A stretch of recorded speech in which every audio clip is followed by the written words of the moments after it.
Hello friends, स्वागत है फिर से एक बार महा एक्सपेरिमेंट के एक नए वीडियो में। मैं हूं आपका दोस्त सुनील। दोस्तों, लास्ट स्टेज में हमने तेलिया सुहागा के बारे में आपको बताया था और उसको हमने बनाया था। उम्मीद है कि वो वीडियो आपने ज़रूर देखा होगा, क्योंकि बेसिकली ये एक दो चार वीडियो की हम सीरीज़ ही कह सकते हैं इसको, क्योंकि जैसे कि आप जानते हैं रसायन में काफ़ी चीज़ें बनानी पड़ती है चीज़ों को कायम करने के लिए। क्योंकि जब तक हम चीज़ों को कायम नहीं करेंगे तो वो चीज़ें रसायन में कोई काम में नहीं आती। तो इसीलिए आज हम सबसे पहले जो है पारद को शुद्ध करेंगे। शुद्ध मतलब कि जो फास्टेस्ट तरीका है, यानी जो क्विकली हम इस्तेमाल में ले सकते हैं, वो तरीका आज हम आजमाने वाले हैं। तो जैसे कि हम नाइट्रिक एसिड में मर्क्यूरी यानी पारद को ले लेंगे 101 ग्राम और उसको डिज़ोल्व कर लेंगे और उसमें से वो रिकवरी करके देखेंगे कि कितना प्राप्त होता है हमें, क्योंकि आजकल पारे में काफ़ी मिलावट आ रही है तो हो सकता है कुछ कम मिले। तो जो भी है, लेकिन जब अपन नाइट्रिक एसिड में पारद को काट लेते हैं और उसको जब हम बैठाते हैं तो वो काफ़ी हद तक शुद्ध, क्योंकि केवल पारा ही ऐसा एक धातु है जो एल्यूमिनियम के साथ रिएक्शन करता है। तो हम इसको एल्यूमिनियम से रिकवर करेंगे जितना कि पारा पारा अलग हो जाएगा। ठीक है, तो आज का भी वीडियो काफ़ी इंटरेस्टिंग रहने वाला है। वीडियो यदि अच्छी लगती है तो वीडियो को लाइक ज़रूर कीजिए, चैनल पर नए हैं तो चैनल को भी सब्सक्राइब कर लीजिए। चलिए फिर आज का जो एक्सपेरिमेंट है वो शुरू करते हैं। सबसे पहले हम ये 100 ग्राम पारा है तो इसको ले लेंगे। एक बीकर में इसका वज़न कर लेते हैं। ये एग्जैक्टली मेरे ख्याल से 100 ग्राम होना चाहिए, तो देख लेते हैं। तो देख सकते हैं ये पूरा 100 ग्राम पारा है। तो जैसे कि आप देख पा रहे हैं, यहाँ पे मैंने 100 ग्राम जो है वो पारा लिया है और उसमें 101 ml हम नाइट्रिक एसिड ले लेंगे अलग बीकर में एक, और थोड़ा थोड़ा करके उसमें जिसमें हमने पारद ऐड किया है उसमें थोड़ा थोड़ा करके डालेंगे। थोड़ा थोड़ा करके इसलिए डालना है कि यदि हमारा पारद जो है एसिड में पूरी तरह कम एसिड में हल हो जाता है तो अच्छी बात है।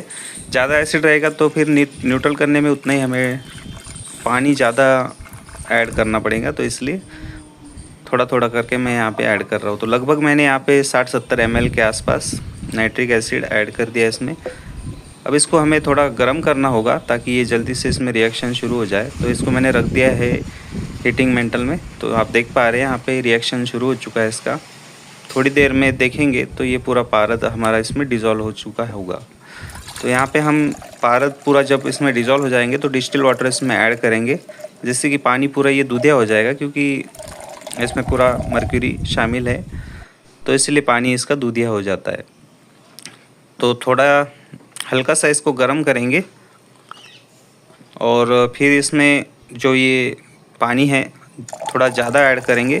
और जो एल्युमिनियम फॉइल होती है इस तरह की, जिसमें हम रोटी वगैरह लपेटते हैं, तो इसके छोटे छोटे बॉल बना के रख लेंगे और एक एक बॉल इसमें ऐड करते जाएंगे। इसमें रिएक्शन होगा, क्योंकि आपको पता होगा कि मर्क्यूरी जो है वो एल्युमिनियम के साथ रिएक्शन करता है, जिससे कि वो न्यूट्रल होना शुरू हो जाता है। जैसे हम इसमें नाइट्रिक एसिड में जो हमारा पारद फंसा हुआ है, इसकी मैंने छोटी सी वीडियो भी डाली थी, छोटी एकदम। अपन ने मतलब लास्ट टाइम में किया था 10 ग्राम या 5 ग्राम के कुछ तो भी ऊपर किया था, जिससे मैंने रिकवर करके बताया था। लेकिन आज एक्चुअली मुझे काम गिरा तो मैंने सोचा चलो ये विधि आपको, क्योंकि काफ़ी लोग करते हैं तो उनका पारा फंस जाता है, मैंने देखा है कई बार। तो मेरे साथ भी वो दिक्कत आई, आपको भी आई होगी, तो इसलिए मैंने सोचा मैंने इसको कैसे रिकवर किया वो आपको बता दूँ। तो देखिए इसमें मैंने जो एल्युमिनियम के जो छोटे छोटे हमने बॉल तैयार किए हैं वो थोड़े डाल के इसमें डाल रहे जैसे ही, तो ये रिएक्शन हो रहा है। और जब इसका रिएक्शन पूरा ख़त्म हो जाए, यदि हम इसमें एल्युमिनियम की कॉइल डालते हैं फॉइल, तो कोई रिएक्शन यदि नहीं होता है तो मान के चलना है कि हमारा जो पारद है वो नीचे बैठ चुका है, पूरा पानी में से पूरा वो नीचे बैठ चुका है। अब कुछ पारा जो है वो ज़िंदा हो जाता है इसमें और कुछ डस्ट बन जाता है। तो डस्ट होने जो डस्ट हुआ हो रहता है ना पारद, वो भी बाद में ज़िंदा हो सकता है, वैसे कोई बात नहीं है। लेकिन कुछ लोग डर जाते हैं कि यार फिर हमारा पारद जो है वो वेस्ट चला गया, क्योंकि पारद जो है अभी काफ़ी महंगा हो चुका है, तो इसलिए लोग डरते हैं एक्सपेरिमेंट करने के लिए। लेकिन मैंने सोचा चलो हमने 100 ग्राम पारा लिया है, आपको भी बता देते हैं। 100 ग्राम पारा काफ़ी महंगा हो जाता है, आपको भी पता है काफ़ी रेट है। तो देखिए यहाँ पे कुछ हद तक पारा ज़िंदा हो गया है और कुछ डस्ट हमें दिख रहा है नीचे, और कुछ जाहिर सी बात है इसमें एल्युमिनियम का जो फॉइल है वो उसका भी वज़न थोड़ा बहुत आएगा, लेकिन एल्यूमिनियम जो है काफ़ी हल्का लाइट वेट होता है, तो पारे के मुकाबले वो पानी में ही घुला रहेगा ज़्यादा से ज़्यादा। देखिए इतना पारा जो है वो ज़िंदा हो गया, जो कि शायद 20-30 ग्राम होगा। तो इसको पानी से साफ़ करेंगे और इसको अलग बीकर में रख देंगे। और अभी भी एक बीकर में है वो, तो थोड़ा बहुत रिएक्शन हो रहा है इसमें, इसलिए मैं वेट कर रहा हूँ कि पूरा रिएक्शन ख़त्म हो जाए इसका, ताकि जो पूरा ज़्यादा से ज़्यादा पारा जो है हमें रिकवर होके मिले। और ये क्या होता है, आजकल बाज़ार में मिलावट आ रही है, जो कि जैसे कि आप जानते हैं जो ग्लोबली जो है अभी हालात ख़राब है, सब युद्ध की संभावना बनी हुई रहती है सब देशों में, तो इसलिए पारा जो है अभी जो भारत में है वो इतनी आसानी से नहीं आ रहा है, तो इसलिए रेट बढ़ गए हैं और इसलिए भारत जो है काफ़ी महंगा हो गया है। और कुछ मिलावट भी कर रहे हैं, पता नहीं अपने लोग कर रहे हैं कि उधर से ही आ रहा है, तो ये तो खैर सोचने वाली बात है। तो देखिए ये काफ़ी पारद जो है वो डस्ट फॉर्म में नीचे बैठ गया और कुछ ज़िंदा हो गया है। तो इसको पानी से अच्छे से फ़िल्टर कर लेंगे, जब तक कि क्लीन पानी होते रहेगा तो हम इसको साफ़ करेंगे। जब तक मतलब एकदम ट्रांसपेरेंट पानी नहीं होता तब तक इस डस्ट को और मतलब ये पारे का जो भी डस्ट है उसको साफ़ करते रहेंगे। अब कुछ लोग बोलेंगे यार ये तो ज़िंदा मतलब पारद था, ये डस्ट फॉर्म में कैसे हो गया? तो आपको पता होना चाहिए कि एल्यूमिनियम के साथ जो है पारद जो है वो रिएक्शन करता है, जिससे कि वो डस्ट बनना शुरू हो जाता है। तो देखिए कुल मिला के हमें 80 ग्राम यहाँ पे पारद प्राप्त हुआ है। और कुछ पानी है जो जिसमें रिएक्शन तो नहीं हो रहा है, लेकिन उसमें डस्ट टाइप दिख रहा है, तो जो भी है उसको हम ड्राई कर लेंगे और बाद में उसका भी देखेंगे। मैं दिखाता हूँ आपको कैसा बना है। तो इसमें तो कुल 80 ग्राम हमें पूरा पारद मिला है, जो कि थोड़ा बहुत हो सकता है इसमें 1000 ग्राम एल्यूमिनियम आया होगा। तो ये वो है जो पारद को हमने ड्राई कर लिया है, जो लास्ट स्टेज में इसमें रिएक्शन नहीं हो रहा था कोई एल्यूमिनियम डालने से भी, फिर भी मैंने इसको ये कर लिया। मुझे लगा क्योंकि 20 ग्राम हमारा कम आया है, तो 20 ग्राम पारा हमारा इसमें फंसा हो सकता है और 20 ग्राम इसमें एल्यूमिनियम के फॉइल का मलबा हो सकता है, इसलिए मैंने इसको ये कर लिया अलग। तो ये टोटल कुल मिला के 44 ग्राम है। तो इसको हम बारीक पीस के हम इसका आगे भी देखेंगे, अगली वीडियो में देखेंगे इसमें कि हमें पारद रिकवर हो पाता है या नहीं। इसके साथ कुछ एक्सपेरिमेंट करेंगे और देखेंगे इसमें पारद मिलता है कि नहीं। तो इसको मैं रख देता हूँ पीस के पाउडर करके, और अगली वीडियो में हम इसका भी प्रयोग करेंगे। ये देखिए मैंने इसको बारीक कर लिया, बिल्कुल दिखने में पारद ही लग रहा है, लेकिन पता नहीं क्या है। तो ये अब जो हमारा 80 ग्राम पारद है, बाकी ये डब्बी का वज़न है, जो छोटे ये इसकी प्लास्टिक की डिब्बी है उसका वज़न है बाकी। तो ये 80 ग्राम हमें मिला है इसमें से। और अब क्या करेंगे, एक लोहे की कढ़ाई में इसको डाल देंगे और जो भी ज़िंदा पारा है उसको ड्रॉपर से अलग करेंगे, और डस्ट वाला जो पाउडर है हमारा पारे का उसके साथ हम गोलियां बांध लेंगे, जो कि हमें कॉपर सल्फेट के साथ नीले तोते के साथ, जिसे मैं नीला तोता ही कहता हूँ, हमारे इधर लैंग्वेज में इसको नीला तोता कहते हैं, नीला तोता भी कहते हैं, मोरसूद भी कहते हैं, बहुत से नाम हैं अलग अलग, लेकिन लोग उस पर बहस करना शुरू कर देते हैं, इसको ऐसे नहीं कहते, वैसे तू क्या गुंडा बनेगा रे यार, ऐसी बात नहीं होती यार। अपने अपने लैंग्वेज का डिफरेंस होता है, जो कहने में आम भाषा में जो इजी लगता है वो कह देता है इंसान, तो इसमें क्या इश्यू होता है आपको पता नहीं। तो देखो इसको मैंने पारद को अलग कर लिया, और जो भी डस्ट था हमारा पारे का, देखिए इसमें थोड़ा बहुत एल्यूमिनियम के हमें डस्ट पार्टिकल नज़र आ रहे हैं, जो भी है बाद में देखेंगे हम। तो यहाँ पे हम कॉपर सल्फेट लिए हैं, जैसे हम नीला तोता मोरतूत भी कहते हैं। ठीक है, मैंने सभी नाम ले लिए, अब कोई बहस मत करना मेरे साथ। मैं पहले ही बोल देता हूँ यार वैसे भी कि यार जो नए लोग हैं उन लोग ये वीडियो ना देखो, क्योंकि उनके पल्ले नहीं पड़ेगा। ये सिर्फ मैं रसायनी लोगों के लिए बनाता हूँ, और फिर भी क्या करें, चलो खैर मैं कुछ नहीं बोलूँगा।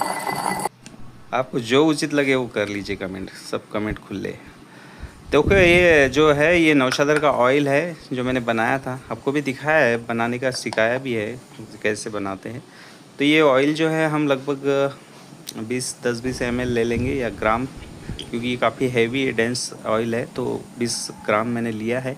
और इस जो हमारा पारद है, पारद का जो डस्ट है उसमें डाल दिया है।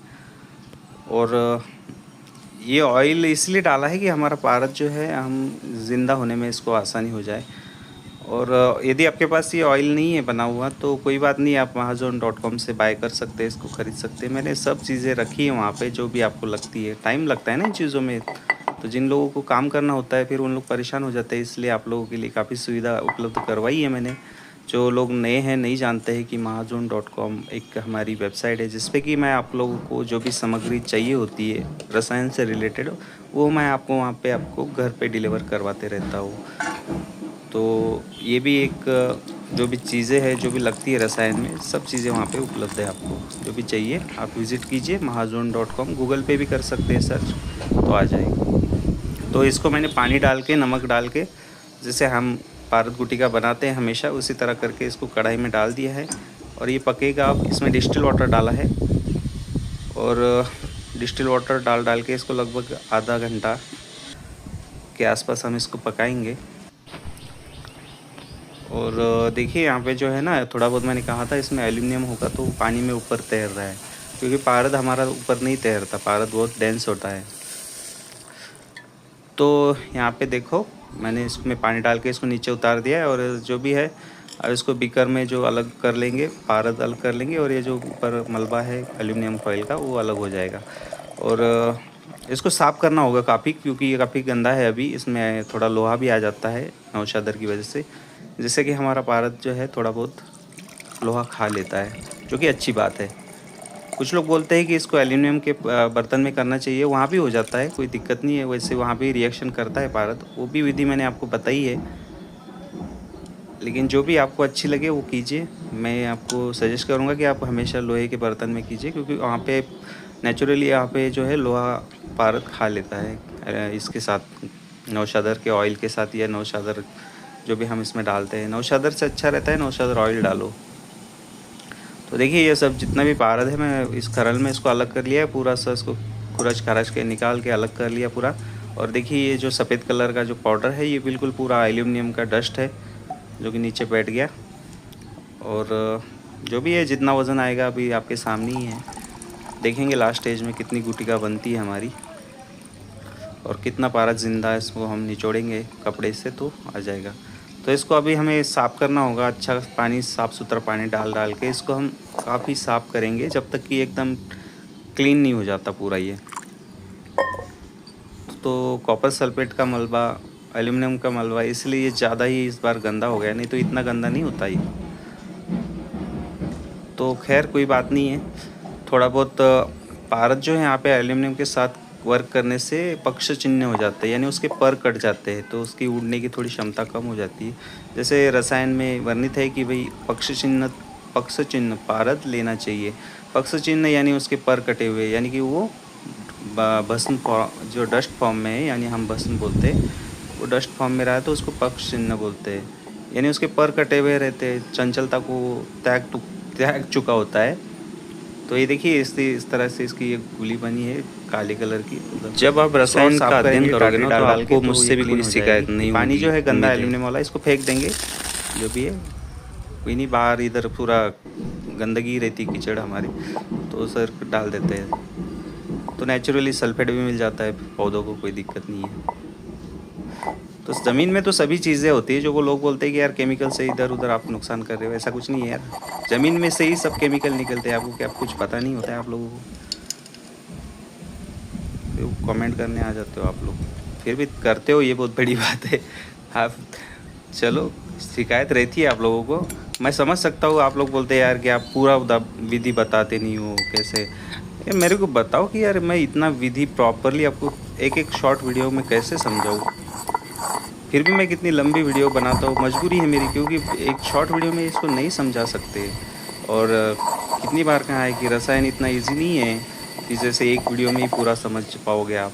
इसके लिए काफ़ी आपको टाइम बिताना पड़ेगा, थोड़ी बहुत आपको भी अध्ययन करना पड़ेगा रसायन की किताबों के ऊपर, जब जाके आपको समझेगा कि कौन सी चीज़ क्या यूज़ में आती है। ये सब जो चीज़ें हैं ना, छोटी मोटी रसायन के जो ग्रंथ है उसमें सब वर्णित है। मैं चाहता हूँ कि थोड़ा बहुत अध्ययन करो और इस रसायन को ज़िंदा रखो, बाकी कुछ नहीं है।